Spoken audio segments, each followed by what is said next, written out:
2, 1, parti! Oh mon Dieu!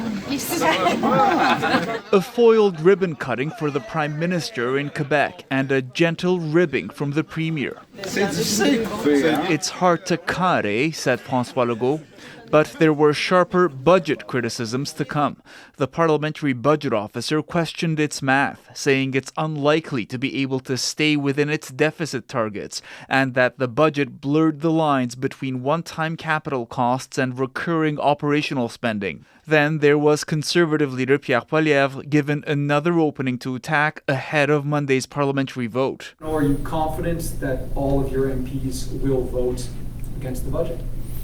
100% of our MPs oppose the costly Carney credit card budget that is going to drive up the cost of food, housing, and living for Canadians. It means the minority Liberals will need support elsewhere, but the Bloc Québécois has vowed to vote against the budget, and the NDP has said its 7 caucus members are still making up their minds, though they have floated the idea of abstaining, which would help the government. This political scientist says the Liberals have not tried very hard to win anyone's confidence. They have approached this as though they're a majority. They've approached this by trying to build a narrative weeks out in advance of the budget that if we end up in an election, it's all the opposition party's fault. And so I think, and they seem to not want to compromise. Carney's ministers say Canadians have already spoken out. They'll tell you, we just had an election 6 months ago. We gave Mr. Carney a mandate to execute a plan. That plan is in the budget. And instead of having an election on Boxing Day or the 28th of December, we prefer to let Mr. Carney implement his plan.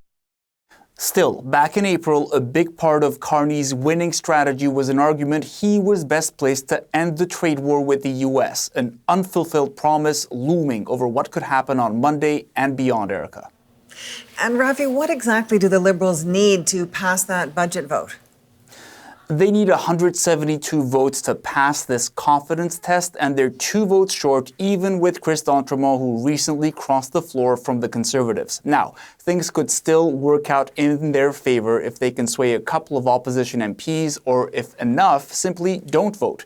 That way, those opposition MPs wouldn't be supporting the budget openly, but also could not be blamed for sending Canadians into an election. Thanks for this, Rafi Boudjikanian in Ottawa.